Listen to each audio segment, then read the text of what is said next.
our God is still there and telling you, to me, I don't care how dark it is. To me, there is no darkness at all. I can turn your mess into a message. I can turn your darkness into light. Kaya babaguhin ng Diyos yung sitwasyon. If you only know who God is, He can turn that into something worth praising the Lord.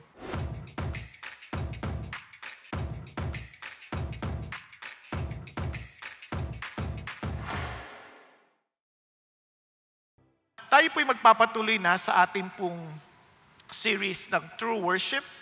At ito po'y napakagandang series sapagkat ito po'y tumutulong sa atin na lumago sa ating pagkilala sa ating Panginoon Diyos. Kasi yung ating sinasamba, nagiging katulad natin eh. Sabi nga sa Psalm 115, di ba? Kung tayo gumagawa ng mga Diyos-Diyosan, nagiging katulad natin sila. Kaya it is so important for us to know sino yung ating wino-worship. Now, alam niyo po, ito pong ating pong tatalakayin, importante ito. Kasi isipin niyo lang ho, para maintindihan niyo lang kung gano'ng kalaki problema natin ha. Graduate ng high school, 19 million. 19 million sa mga, maraming graduate, pero 19 million among those graduates, functionally illiterate. Kung ang ating ekonomiya ay nakabatay sa labor exports natin, imagine niyo paano tayo makakapag-export ng labor kung sila'y functionally illiterate. Alam niyo ba ibig sabihin ng functionally illiterate? Yung hindi mo maiintindihan yung binabasa mo, na hindi mo alam paano i-apply yung mathematical formulas or procedures na sa totoong buhay. Hindi mo maintindihan. So, paano mo gagawin yun, di ba? Kaya po, napakalaki ng hamon po sa atin. At bukod pa sa mga problema sa kalusugan, ang daming problema. Pero, nakaka-stress, di ba? Ganyan-ganyan itsura ng mga nanay natin ngayon. Kaya ang tanong lang sa atin, paano ka pa makakapag-rejoice? Di ba sa pag nag-worship tayo, ang saya-saya eh. Paano ka makakapag-rejoice? Alam nyo, yun ang gusto kong ipasa sa inyo ngayong hapon. Mayroon tayong dahilan to rejoice. Mayroon tayong dahilan to keep on going. Hindi tayo dapat malugmok sa mga problema na yan. So paano? Kaya yun ang ating tatalakayin ngayong hapon. You practice the presence of God, we can rejoice, and we can request. Kasi ang totoong pagsamba is not only just to sing songs to the Lord, it's not just thinking about, Lord, para purihin ka. Hindi. Ito ay ating magiging kasanayan to be in the presence of God. And tingnan naman niyo yung sabi ni David. Sabi niya, we can rejoice. Kasi sa presence ng Diyos, paano? How can we rejoice? Sabi ni David, ang ganda, you will make known to me the path of life. Tuturuan mo ko, paano ko mabubuhay. Kaya, in your presence is fullness of joy. In your right hand, there are pleasures forever. Di ba? Kaya, siya mismo yung gagabay sa atin. Ngayon, ito ang problema. In your presence, there is fullness of joy. Now, isipin nyo, hindi ko mo kasama mo, masaya ka na. Depende rin sa iyong relationship doon sa kasama mo. Kapag yung kasama mo, hindi mo enjoy kasama, kahit pag nandiyan yan, maiinis ka pa eh. Naranasan nyo na yan? Diba? Yung iba sa atin, parang hindi mo ma-enjoy dahil nandito kasi ito eh. Subukan nyo may bisita kayo sa bahay nyo na ang lakas kumain. Subukan nyo na makalat. Parang ba't nandito to? Di ba? Subukan niyong sumama sa taong ang ingay-ingay na paragang siya laging may tama. Gulang sabihin mo, may tama ka. Parang gano'n, di ba? Parang ayaw mo ng ganong kasama. Nasusundan? Kaya nga, it is now dependent on our relationship with the person we are with. Pag sinabi mong you are, Lord, yung there is fullness of joy in you, kasi una-una, imagine you are well-versed, you do understand the right path to life, and ituturo mo sa akin yan. Ang sarap patang may ganong kasama, no? Maliban na lang, mayabang tayo at ayaw tayo magpaturo. Okay tayo? Kaya ito po ay importante na we need to practice the presence of God where we can rejoice. Remember, ang worship natin, if we know God, if we truly have an experience of God, ano yung worship? is our proper response. Yung tamang tugon natin. Kaya kung mali ang ating pagkaintindi sa Diyos, nako, sigurado ko hindi magiging maayos ang ating lagay sa buhay. Kaya nga maraming tao ayaw sumamba sa Diyos kasi they have the wrong concept of God. So how can they respond properly? Bali ang hindi proper yung kalang understanding sa Diyos. Kaya importante yun. Kaya pag sinabi mong proper response to who God is, kilala mo ba talaga yung totoong Diyos na pinahayag ng Panginoon sa kanyang salita? Hindi yung ina-assume mo lang, ganito si God. Ito sabi ng nanay ko, ito sinabi ng nanay ko. Minsan, kaya nga tayo asar sa Diyos. Minsan, kung ang Diyos ay totoo, bakit yung nanay ko lagi nakasimangot? Kung ang Diyos makapangyarihan, bakit yung nanay ko laging galit? Diba? Kung talaga yung Diyos totoo, bakit yung tatay laging lasing? Yung mga ganun ba? So minsan, hindi mo ma-appreciate yung God kasi parang ibang-iba yung yung pamumuhay ng mga nagsasabing kilala si God. Dapat, kung talagang kilala si God, una-una, masayahin eh. Masaya kasi there's fullness of joy in the presence of God. Naintindihan? Kaya dapat makilala natin ng gusto yan. Kaya that's what He has done. Ano yung ginawa niya? Kaya alam ko, Lord, experience ko to. It's not out of theory. Hindi lang parang naisip ko lang, kundi naranasan ko yung katibayan ng Diyos. At sabi niya, and I trust in what He will continue to do. Kaya naman naniniwala ako sa mga pangako niya at may pinangahawakan ako. Yung pangako niya pinangahawakan ko. And to many of us, hindi natin magawang magdiwang sa Diyos kasi wala tayong pinangahawakan pangako. Kaya let us practice the presence of God. And we can rejoice and we can request. Bakit tayo makakapag-rejoice? Kasi naman, unang-una, kilala niya tayo. Pangalawa, kasama natin siya at siyang gumawa sa atin. Masarap ba yun na kilala niya tayo? Alam niya ang tungkol sa ating lahat? Masarap ba yung malaman mo na, kunyari, kung yung katabi mo, alam lahat ang tungkol sa'yo, palagay mo, matataypan mo? Pag-isipan niyo mabuti, tingnan niyo yung katabi niyo. Tingnan niyo. Halimbawa, alam niyo lahat ang sikreto niyan. Alam nyo lahat may mga tinatago niya. Alam mo na wala siyang kilay pag hindi niya nilagyan. Alam mo na yung pilik mata niya dinikit lang. Hindi sa totoo lang. Lahat tayo may ganong pagtatago. Hindi natin alam. And praise God, alam niyo yung kwento ng Salmo na ating pag-aaralan? Kasi para maintindihan yung Salmo, lagi sila nagkikwento ng kanilang pinagdaanan at paano sila pumunta sa Panginoon ulit. Kaya pansin nyo sa Psalm 73 nung last week, diniinan ni Paul, di ba? Nakita nyo yung takbo na mula sa kaguluhan ng isip, pagdududa, pagkainggit, hanggang sa pagpupuri sa Panginoon Diyos. Minsan ganun sila, nagsasabi sila ng kanilang mga journey. Bakit sila nagpupuri sa Panginoon? Pinapakita nila yung kanilang dilim na pinagdadaanan, yung kanilang frustration, then pinapakita nila yung kanilang acceptance at pakapakita nila yung kanilang papuri sa Panginoon Diyos.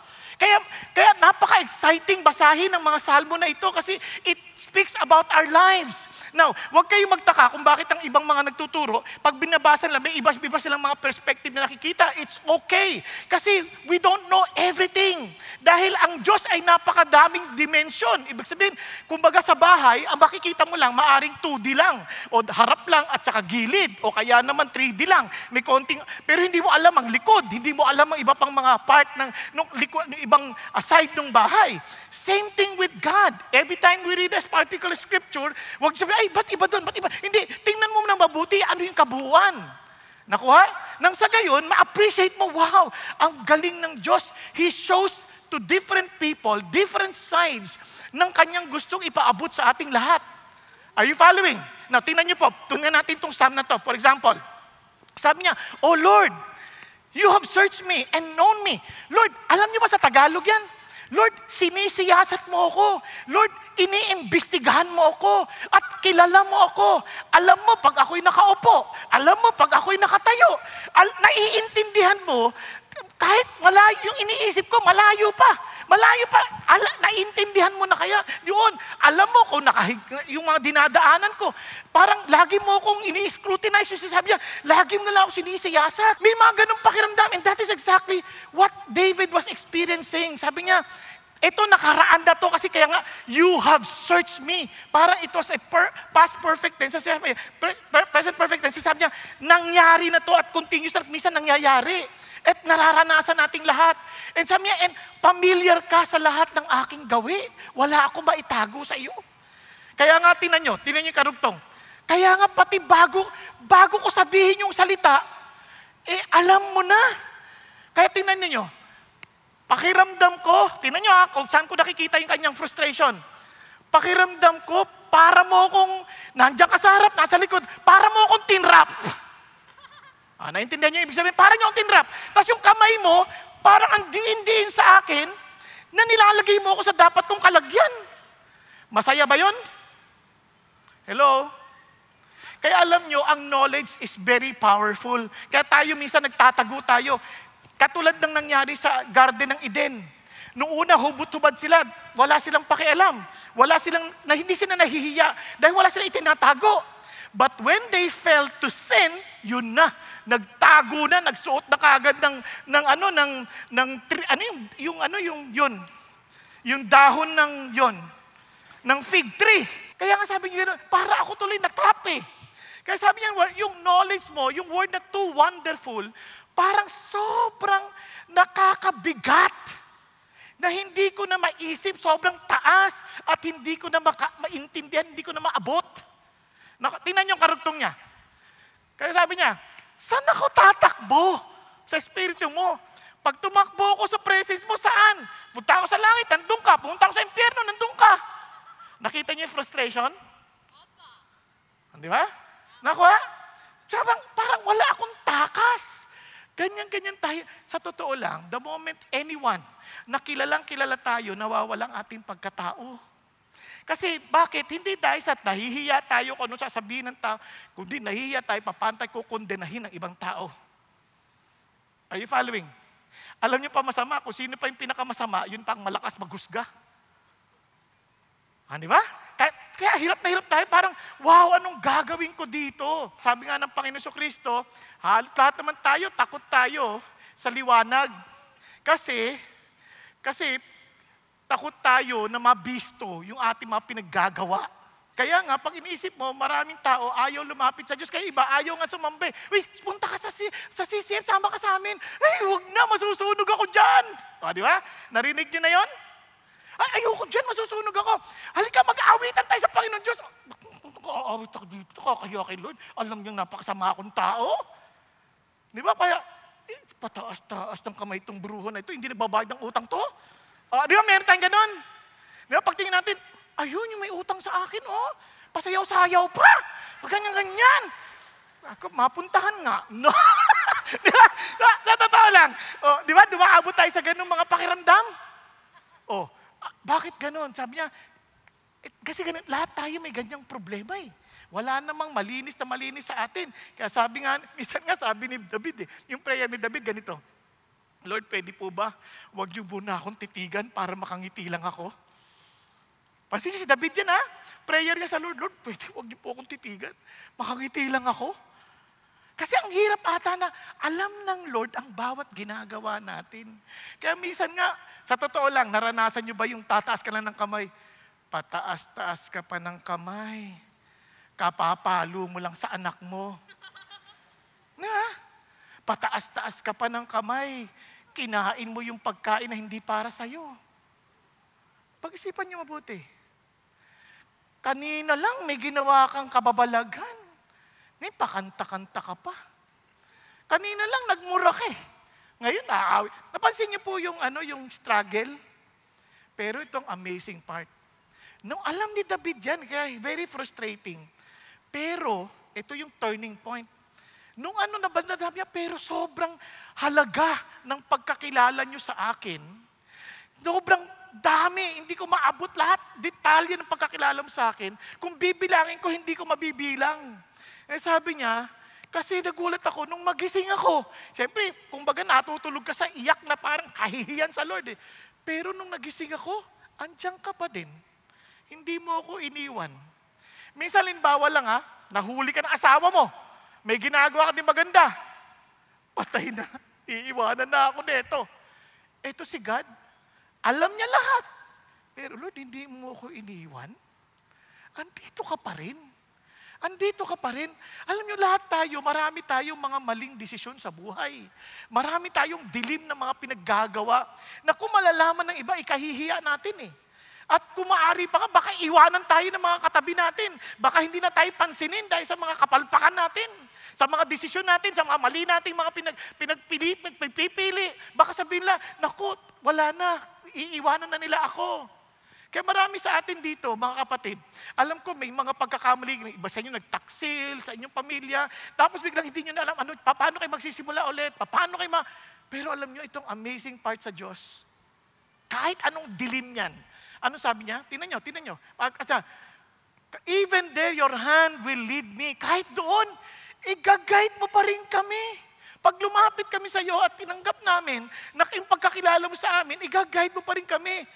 Tunay nga yung kadiliman, kahit sobrang dilim na na-overwhelming na, at yung liwanag sa iyo, ay talagang kahit ano pang gabihan yung liwanag. Kaya sabi niya, even the darkness is not dark to you. Kaya kahit yung dilim, hindi madilim sa inyo. Kaya sabi niya, and the night is as bright as the day. Darkness and light are alike to you. Nakuha? Hello? Kaya alam nyo ho, sa atin kapag naintindihan natin, tingnan nyo sabi ni Timothy Keller, gusto ko sinabi niya. Sabi niya, to be loved but not known is comforting. Yung mamahalin ka, pero hindi ka naman kilala, comforting na yan, pero superficial lang yon. To be known and not loved, yan ang ating greatest fear. Yan ang pinakatatakutan natin. Pakigising mo katabi mo, sabi mo, tama, kinakatakutan mo yan? Di ba? Yung malaman nila, tas hindi ka mamahalin. But to be fully known and to be truly loved is, well, a lot like being loved by God. It is what we need more than anything. Itong totoo natin kailangan. Yung kilalang kilala ka, pero mahal na mahal ka pa rin. At sabi niya, itong totoo na kailangan, nakakalaya ito sa pagkukunwari. Ito'y nakakapagpakpakumbaba sa atin upang hindi tayo maging self-righteous. Alam natin hindi tayo pwedeng magmalaki kahit kanino. At nagpapatibay sa atin sa panahon ng mga problema. Dahil alam natin hindi tayo itatapon o isasantabi na nagmamahal sa atin na Panginoon Diyos. Amen po? Amen. Nakuha? Kaya, grabe, wow! With that in our hearts and mind, di ba't marapat lang na tayo sumamba sa Kanya? Kaya minsan, pag sumasamba tayo, pansinin nyo, kahit alam naman natin, alam ni Lord yung ating pinaggagawa, hindi tayo makapagtaas ng kamay. Hindi natin makanta, Lord, hindi ako marunong kumanta, baka pag narinig ng katabi ko, maasar sa akin eh. Hindi naman siya kinakantahan mo eh. Si Lord eh. Kaya kung kakantahan mo, Lord, ako tanggap mo ako, kakantahan kita kahit wala ako sa tono. Kasi tanggap mo ako eh. Kakantahan kita, Lord, kahit hindi ako marunong sumayaw, sasayawan kita. Kasi kayo yung kinasayawan ko eh. Kaya nga, malayang-malaya kang sumamba sa Panginoon Diyos. Hindi ka nag-iisip na, kukondenahin ako ng tao. So what? Kaya nga, parang sa sobrang enjoy mo yung pagmamahal na yon, kahit as long as I am breathing, hanggat humihinga ako, hanggat meron akong dahilan para purihin ang Diyos, hindi ako mananahimik, buhay ang aking Panginoon, at paano ko ito makikimkim sa aking kalooban. Alam mo, itong amazing part sa atin pa, Panginoon, hindi lang ho niya tayo kilala. Hindi niya lang tayo sinabi, I love you. I love you, pero pwede ba, huwag ka sumama sa akin? Meron po kasi mga ganun tao, di ba? Anak, alam mo nang mahal kita, pero pwede, huwag kang sumama sa akin, ha? Lumaylayo ka na sa akin kasi naaalibadbaran ako pag nandiyan ka eh. Pero hindi ganun ang Panginoon Diyos eh. Ang ating Panginoon, ibang-iba. Alam, bago ko basahin sa inyo yung continuation of Psalm, gusto ko na ipakita sa inyo to, no? Para nakakatuwa lang kasi nangyari lang ho ito eh. Maging sa Panginoon, nung siya po ay inis na inis sa mga taga-Israelita. Ito sabi niya, then the Lord spoke to Moses, depart, go up from here, you and the people whom you have brought up from the land of Egypt, to the land of which I swore to Abraham. Remember, ito ay ating response sa Diyos. Remember, rejoice unto the Lord. Sabi niya, to the land of which I swore to Abraham, Isaac, Jacob, saying, to your descendants I will give it. Pangako ko to sa inyo, punta na kayo sa lupain na pinangako ko sa mga ninuno ninyo, at ibibigay ko yan sa inyo. Yan, sabi, ibibigay ko sa inyo yan. Papauna ko na yung anghel ko. Ha? Lulupigin ko na yung mga Kananaita, Amorita, Hitita, Perisita, Hibita, at pati mga Jebusita. Lahat yan. Lulupigin ko na. Kumbaga yung mga kaaway ninyo, siya na bahala. Wala na kayong gagawin. Kukunin nyo na lang. Punta ka sa lupaan yun, wow, ang gandang lupain. Flowing with milk and honey. Pero, I will not go up in your midst. Ha? Bakit? Because you are an obstinate people, and I might destroy you on the way. Type niyo yan? Type niyo yung ganyan? Na parang, o sige, bibigay ko na sa lahat ng pinahinging mo, lahat ng gusto mo, bibigay ko na. Pero ito lang hindi kita sasamahan. Tigas ang ulo mo eh. Type niyo yung ganon? Type niyo? Ano, tutuloy pa ba kayo? O, gisingin mo katabi mo. Ikaw, tutuloy ka pa? Sobrang pagod yung kasabi mo, sa kapupuri sa Panginoon, nakatulog Di, okay lang yan, kasi ibig sabihin, you are at peace even in the midst of storms. Diba? No. Ang pag-isipan niyo buti, parang, sisirain ko lang kayo eh. Alam niyo, amazingly, sabi ni Moses, iba si Moses eh. Alam niya what makes them different. Alam niya kung ano yung nagbibigay sa kanila ng katangiang kakaiba doon sa lahat ng tao sa mundo. Sabi niya, Lord, kung hindi kayo sasama sa amin, wag nyo na lang kami dalin doon. Anong saysay ng napakagandang lupain? Lahat ng pagpapala, meron kami. Pero wala naman kayo. What's the point? Napansin niyo yung halimbawa, nabigyan kayo ng bahay, naghanda na kayo para mapapangasawa ninyo. Pagkatapos ng gawa na, ayaw na sumama sa iyo yung babae. Hindi na kayo matutuloy sa kasal. Ang ganda ng bahay. Tititigam lang, lagi maalala, ako na lang din mag-isa. Ano pang saysay ng lahat ng ito? O, di ba? Nagpagawa ka ng bahay, ang ganda-ganda, pasa yung mga anak, tapos nagsialis na yung mga anak mo dahil asawa na sila, tumira sila kanilang mga bahay, may kanilang silang mga buhay, lumayo na sila sa inyo, nagpunta sila sa ibang bansa, at doon ka nag-iisa, nakaupo sa tumba-tumba. Sayang ang bahay na ito. May 18 kwarto. Pero lahat ng 18 kong anak, wala rito. Di ba? Nakuha ninyo? That is exactly what God is saying. What's the point? Na yung pinaka-importante sa'yo, wala sa buhay mo. And you have everything. You have house, you have cars, you have all the blessings that you can think of, and yet you don't have God. Kasi sabi ni Moses, Lord, wag na lang po, please. Kung hindi kayo sasama sa amin, hindi na lang kami tutuloy. Wag na lang. And buti na lang si Panginoon, sabi niya, no, my presence shall go with you and I will give you rest. Wow! Yun ang totoo. Kasi pagkasama natin si God, may kapahingahan.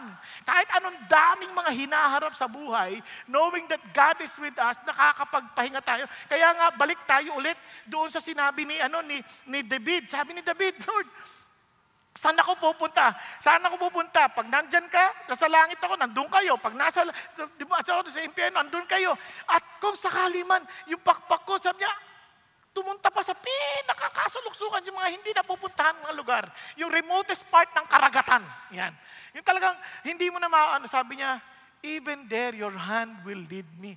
Kahit doon, Lord, andiyan pa rin kayo, ginaguide nyo ako. And sabi niya, yung right hand nyo, hindi nyo ako binibitawan.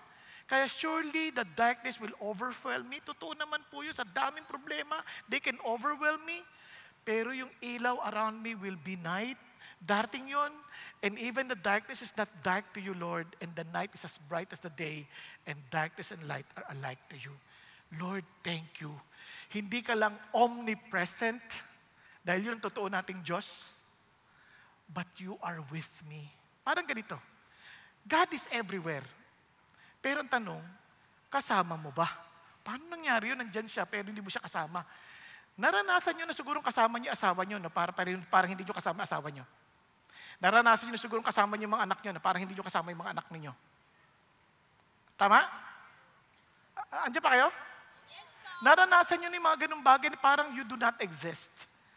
Yun ang ibig sabihin na andyan siya pero parang hindi mo siya kasama. Hindi kanya iniimik, hindi mo siya iniimik, hindi mo kayo nag-uusap, wala kayong komunikasyon. And ang ganda sa Panginoon Diyos, hindi siya ganon. When we say God is with me, we are saying, Lord, I always to seek you, I desire to be with you, and I will not allow myself to live without you. Kasama ko kayo, Lord. Uunahin ko na kayo. Kaya nga sila George Muller, nakakatuwa. Sabi ni George Muller, every day of his life, araw-araw, ang una niyang gagawin, magpe-pray siya, magbabasa ng scripture, making sure that he will be happy in the very presence of God. Kasi yun ang hinahanap niya eh. Yung masasabi niya, Lord, ginaguide mo ako. Thank you, Lord God, na kasama ko kayo kasi ginaguide ninyo ako. Unlike na parang ang isip mo, parang Lord, ang layo-layo mo.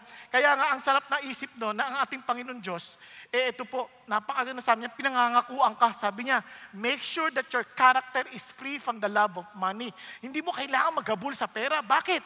Being content with what you have. Dahil, sabi niya, siya mismo ang nagsasabi, hindi kita iiwan, hindi kita pababayaan. Hello? Alam niyo, hindi niyo pwede i-fake yan sa Panginoon Diyos. I don't care how religious you are, but you know whether God is really with you or not. Kaya marami pong iba nagpe-pray, parang nasa ceiling lang yung prayer. Parang hindi kumukonekta sa Diyos. Yung iba ho, iyak na ng iyak sa Diyos, parang walang nakakarinig sa kanila. Kasi you know that you are separated from God. Kaya nga, God Himself is trying to reach you out, pero ayaw mong iabot yung kamay mo pabalik. Kaya ayaw mong i-release yung sarili mo and allow God to really reach out to you. Kaya tuloy, hindi mo ma-experience, Lord, nandiyan ka ba? Kaya lagi tayong kinakabahan, lagi tayo nagwo-worry, lagi tayo natatakot sa anong mangyayari sa kinabukasan. Kaya nga, it's so good for us to be reminded that He made us, ginawa niya tayo. Alam niyo, hindi madali yun na ginawa niya tayo. Tingnan niyo naman sabi niya, you formed my inward parts. You wove me in my mother's womb. I will give thanks to you, for I am fearfully and wonderfully made. Wonderful are your works, and my soul knows it very well. Alam niyo ba, napaka-comforting yan? Every part of us, sabi ng Lord, alam ko, paano ka binuo, alam ko. Bawat bahagi ng katawan mo, alam ko. Kaya sabi niya, I am fearfully and wonderfully. Yung word na fearful dyan, hindi yun, pagkatapos yung magawa, ay, nakatakot, hindi ganun. Nung pagkagawa, sabi niya, ingat na ingat kanyang tinatagni-tagni sa isa't isa. Kasi sabi niya, my frame was not hidden from you when I was made in secret. Is skillfully wrought in the depths of the earth. Talagang masinsin ng pagkakagawa. Amazing. Sabi nga niya, yung mata mo, kitang-kita mo yung unformed substance ko eh. Hindi lang yun, may plano siya sa buhay mo. Your book were all written. The days that were ordained for me. When as yet there was not one of them. How precious also are your thoughts to me, O God. How vast is the sum of the sum of them. We will go to our last point. And alam niyo po, ito maganda. We can rejoice in the presence of God because He knows us at hindi niya tayo tinatanggihan. He is with us. Hindi niya tayo iiwanan. At hindi magandang He made us. Meaning, He's reminding us of His power. He is able to do beyond what we ask or even imagine. Amen? Kaya naman, we are so confident to request. Pwede tayo mag-request. Pwede tayo magsabi. Ang sama naman nung andyan siya, kasama mo, tapos di mo masabihan, saan tayo pupunta? Saan niyo po ako dadalhin? You can request God. Di ba? Anong i-request natin? We can request to protect us. Madalas yun ang ating kinakatakutan. You can request, Lord, i-guide mo ako, i-lead mo ako. Nang sa ganun, hindi ako maligaw, hindi ako gumawa ng mga bagay-bagay na ikasisira ng buhay ko. We can ask God. So what does it mean? Lord, protect me. Look at the prayers of David. Sabi niya, if I should count them the way, they would outnumber the sun. When I awake, I'm still with you. Oh, that you would slay the wicked, oh God. Kaya Lord, kung pwede lang ito masasama, pwede nyo man lupigin nyo na lang po. Depart from me, therefore, men of bloodshed. Alam nyo, ang bait ng Diyos, we can express to God kung ano talaga niloloob natin. Hindi naman sinasabi ng Lord, tama yan, anak, parang Lord, patayin nyo na nga ito, mga ito. Minsan, gusto natin sabihin yan, pero nahihiya tayo na sabihin. Si Lord ang sasagot. Okay? Kumbaga, kung yun talaga nilalaman ng puso mo, di ibuhos mo nang sa ganun, gumaan-gaan yung pakiramdam mo. Okay ba yan? Lord, nahihirapan na talaga ako sa tao na to eh. Tulungan mo naman ako, nainis na ako. Pag nakikita ko, dugo ko eh.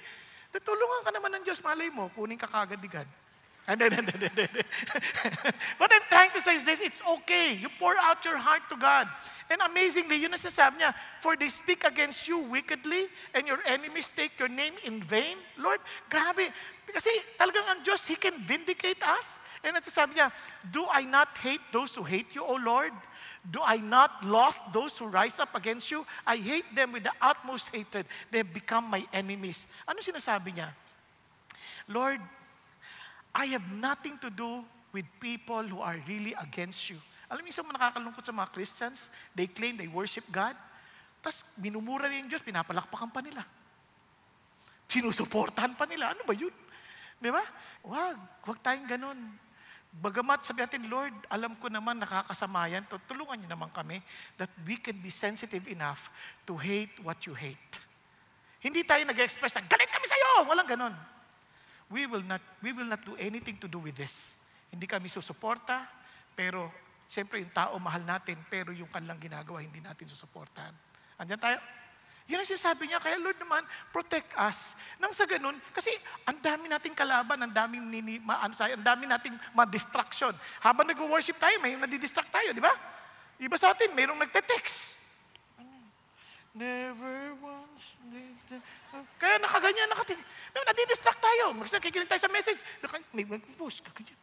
Di ba parang ang dali natin ma-distract? Kaya kasi nga, we wrestle not against flesh and blood, but against rulers, against powers, against the world's forces of this darkness, against the spiritual forces or wickedness in the heavenly. So we ask God for protection. And finally, we ask God for His leading, for His guidance. Tingnan nyo, nung una, Lord, lagi mo na lang ako iniimbestigahan, lagi mo na lang ako sinisiyasat. Now that I surrender everything to you, now that I trust in your omniscience, omnipresence, and your omnipotence. Ibig sabihin ng omniscience, yung alam nyo lahat ng bagay. I trust you in that. Alam nyo, nasaan kayo sa lahat ng bagay, I trust you in that. Makapangyarihan ka, you can do anything. I trust you in that. Kaya sabi niya, Lord, dahil yan po, ito na yung prayer niya, tingnan nyo. Sabi niya, search me, O God. Siyasatin niyo na ako. And know my heart. Kasi ako, hindi ko rin misa alam yung puso ko eh. Misa akala ko, gusto ko, tama, pero mali pala eh. Kasi sabi niya, Lord, try me and know my anxious thoughts and see if there's any hurtful way in me. Kung may bagay na hindi tama, sabi niya, lead me in the everlasting way. Alam niyo, if you are not willing to be searched by God, then it only means you're not willing to surrender yourself to God. If you are not willing to allow God to guide us, it also shows that He is not really our Lord and our Savior. Hindi talaga siyang ating sinasamba. Kaya huwag nyo nang biruin ang ating mga sarili. We know ourselves. Ito malungkot. And alam mo rin how dark and how confusing it is for you to live in this life dahil walang liwanag. Only God is light. Nagsusunod tayo? Nasusundan natin? Kaya I'm encouraging you, kung gusto natin ng kaayusan sa buhay, Lord, search me and know me. I'm open. Kaya kung nandun ka sa D group, somebody will rebuke you, Lord, I'm open. Hindi ako ganyan. I'm open. Baka tama yung sinasabi niya. Baka may tinutuwid ang Diyos sa akin. O bakit niya nasabi sa akin yun? Minsan yung mga anak natin, sasabihan tayo, grabe ka, anak lang kita. Hindi, Lord, search me, O God. Pag sinabi anak na, baka may tama siyang sinasabi, Lord. Baka kailangan ko maging aware. Di ba? Pag nakikinig tayo, Lord, parang tama rin siya. I just want to surrender myself to you. Gusto niyo mapahinga at mag-rejoice sa Panginoon? Hindi niyo na kailangan magkunwari. Just be yourself before God. Hindi nyo kailangan magkunwari, Lord, I would prove to you na para maligtas ako, ganito gagawin ko. No. You come to me, you follow me, let me guide you, and I will show you the way. Nakuha? Hindi ito tungkol sa atin, ito'y tungkol sa Kanya. Kaya hindi natin kailangan magtakip, kailangan nating magpakatotoo sa ating Panginoon Diyos. Tayo pong lahat ay magsitayo. Lord, pagod na po ako. Aminin mo sa Diyos, Lord, hindi ko po talaga naiintindihan yung ibig sabihin na kasama kayo. Akala ko parang okay na maging religious, attend lang dito, okay na. Lord, gusto ko talagang maintindihan yung kayo ang aking Diyos, kayong aking Panginoon, kayong aking sinusunod. Pwede po ba ninyo akong gabayan? Pwede niyo po ba akong katagpuin? Nasusundan po. Let's say tayo pong lahat ay magsiyuko. Let's be honest before God. You talk to God. Hindi ko kayo patataasin ng kamay sa mga pagkakataon na to. I want you to personally talk to God and say, God, ayoko po magkunwari. Gusto ko po maging totoo sa inyo. Lord, pwede po bang ibunyag niyo yung sarili niyo sa akin? Pwede niyo pang buksan ang aking mga matang spiritual para makilala ko kayo. Lord, napapagod naman na po ako sa buhay ko eh. Dami kong pagkukunwarin, dami kong pagtatakip. Kilala naman ninyo ako. Wala namang ibang magmamahal sa akin sa kabila ng pagkakilala ninyo sa akin, kundi kayo. Kayo ang nakakalam ng lahat ng bagay. At wala namang pwedeng sumama sa akin, kundi kayo. Kayo lang ang pwedeng pumaroon kahit saan. Wala din namang makakabigay sa akin ng kakailanganin ko at talagang makasasagot ng mga katanungan ko kundi kayo, because you alone are able to do everything, oh God. And thank you, Lord, for giving me this opportunity where I can ask, where I can tell you my heart, I can open up my heart to you. Lord, hindi ko lahat naiintindihan, pero Lord, binubuhos ko ang puso ko sa inyo. And Lord, thank you na ang gusto nyo i-guide kami sa buhay namin. Kaya ng Panginoon Diyos, itong awitin ito ay maging panalangin ko sa inyo. And I pray that you may accept this because of Jesus Christ, who died for my sin, who rose again from the dead, and gave me a new life. Thank you, Jesus. Hallelujah. Let this be our prayer to God. Thank you, Lord. Hallelujah. Lord, be glorified in our lives, O Lord, as a living sacrifice. Hallelujah. We love you, Lord, because you first love us. In Jesus' name we pray. Hallelujah. Amen, amen, and amen.